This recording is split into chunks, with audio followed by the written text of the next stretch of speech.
I'm sure whether or not you have seen an email come through from Uber or any of the gig platforms saying that, hey, you must click this and support this so that we can stay in your state, or so that we can enforce this, or that we can fight this.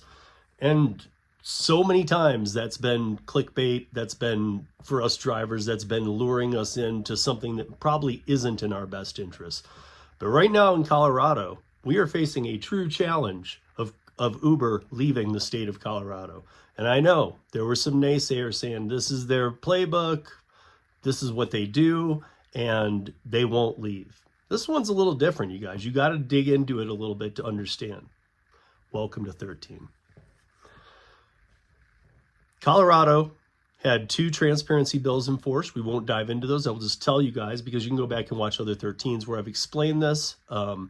So we had a transparency bill for food delivery go into effect on January 1st of this year, 2025. And on February 1st of this year, 2025, we had the rideshare bill go into effect. Both of those are transparency oriented. They are not like California. They are not like Seattle. They are not like New York or any of these other failing states at their legislations. It is not about a dollar cost. It is about full transparency.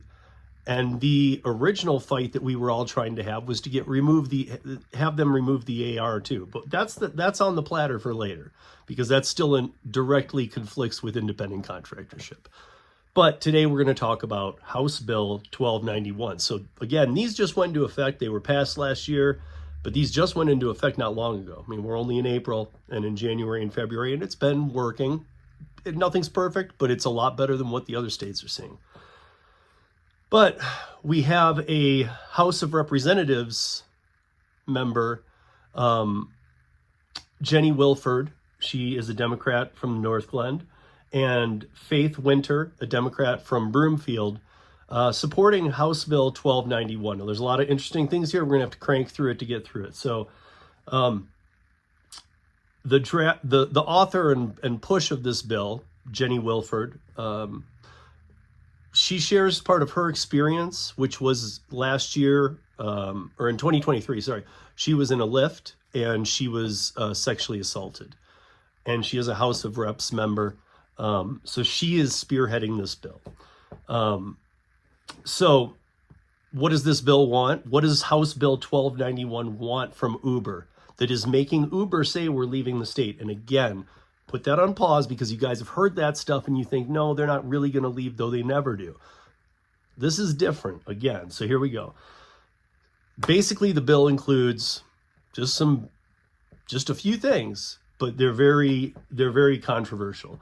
The first one being mandatory audio and video recording all of the time while you are in the rides. There was a time when it was saying that drivers could opt out, but now there is Uber in its counterclaim is saying that, well, if we have to give a camera to every driver and that we must do this, there is no opt-out program as far as I can see anymore, but that was on the table.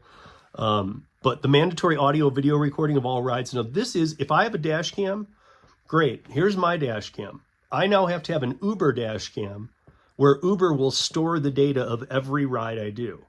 That's, the customer can make a complaint, I can make a complaint, Uber can make a complaint, and then they can go back and reference this video. It sounds great, but here's my biggest problem with that part alone is that I don't want Uber holding the black box of all my videos, which we all know a video can be misseen by a jury. So look, if you were going to do this program, and if it passes, and again, the legislative session ends May 8th. So it's about, under 15 days left where they either will pass this or not. And they have a 57-6 majority that wants to pass this bill. So it's not even close. Oddly, our governor, Jared Polis, who is very far to the left, he opposes this bill. He thinks there's a lot more room to be done and that we're rushing it. I normally do not agree with Governor Polis, and it's not because of his political stance. It's because of the sanctuary city that and state that Colorado has become, and other things too. You guys would have to live here to understand all that. But It also prohibits drivers. And again, guys, you don't have to be if you're not a rideshare driver and you're thinking this doesn't apply to me, stick around, because yeah, it does, because this is just where the future is going with some Big Brother type aspects. And I've heard about them in the delivery space too, a little different, but same type things. But you are now prohibited from offering drinks or snacks. My guess there, and probably yours as well, is that, okay, they're wanting to audio and video record. The spearhead of this bill was sexually assaulted in a Lyft ride. This is around sexual assault, and maybe they don't want anybody sticking anything in the drinks or the food. Okay. Reimbursement requirement. Uber and Lyft, if they stay in the state, must pay for drivers' audio video equipment, even if the driver doesn't offer rides. So like if you're on the Uber platform, you have to get a paid for dash cam by Uber. And it obviously has to cloud upload because they have to store all of it. So this is, I can tell you guys from a telematics and from working with other dash cam companies or display ride, like a monitoring platform, this kind of data is big. It's costful. And I know everybody always says Uber has enough money to take care of these, but if they did, some more money would, at least maybe not the amount we want, but would trickle to us drivers. So that is not completely true. You need to conduct a background check every 6 months. I think that that's more than fair. I think they already do that. I think that the problem here that they missed on was that conduct real background checks and just straight up call it like it is. No companies like Checker can any longer be doing background checks because they don't. I worked with ParaWorks for a long time. They do not do real background checks, you guys. They check like 1, 2, 3, 4 things out of 100. A real background check would check the full 100. This is why people slip through the cracks. This is why there's illegal accounts. This is why there's people buying accounts who had a legal account and were deactivated. So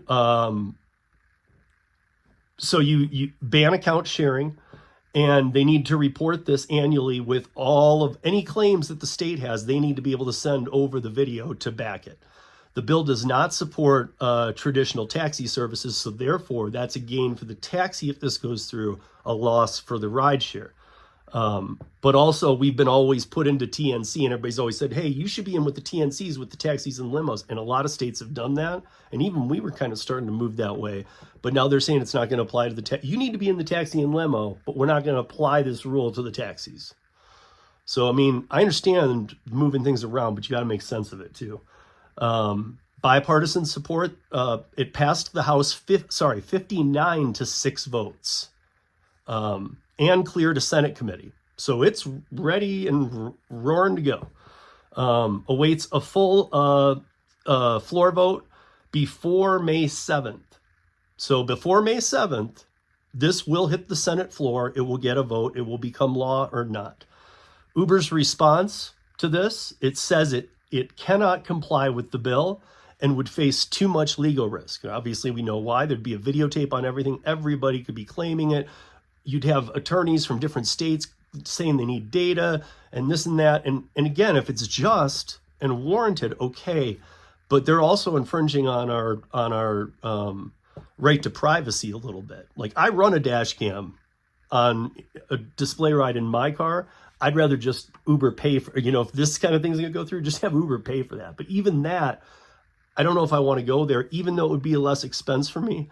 I'd rather see some other wins than this be a win, because I have my dash cam regardless. I don't think you even need to do gig work or anything these days to need a dash cam. Argues legislation would do more harm than good. Concerned about lawsuits from violations or recording snacks, recording snack provisions. So financial burden of reimbursing for equipment. Now remember the churn rate too on Uber and these, like people coming on and then leaving and whatnot. What happens to all these dash cams that have to be like Uber dash cams that are going to be installed in your car? So Uber claims it already offers in-app recording feature for riders. It does, that audio feature. I don't know. I've seen that thing launch 4 or 5 times. I don't think it's ever really got used too much. So obviously it's not doing much. Some drivers voluntarily record rides at their own expense, me with the dash cam or any of you with a dash cam. Uber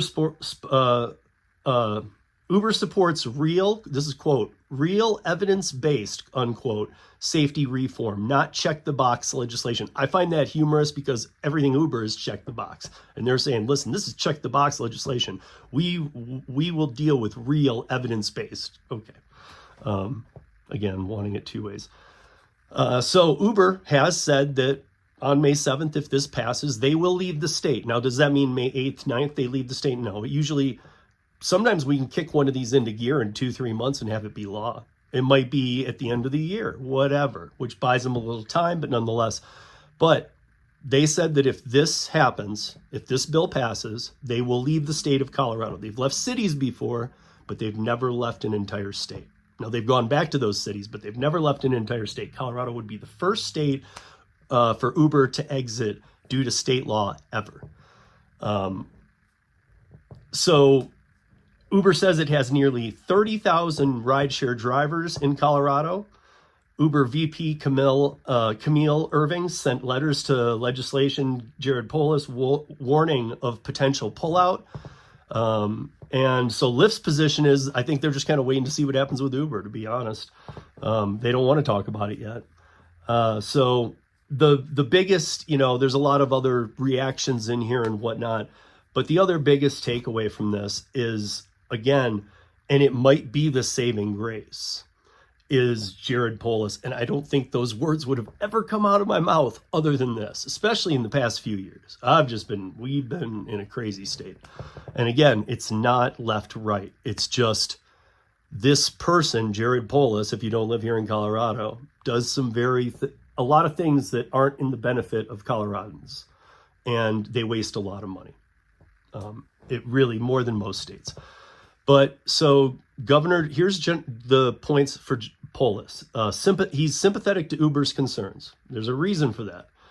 He emphasizes importance of safety for riders, of course, keeping rideshare services operational as they help reduce drunk driving and improve accessibility, and encourages all the parties to find a workable solution, not this bill.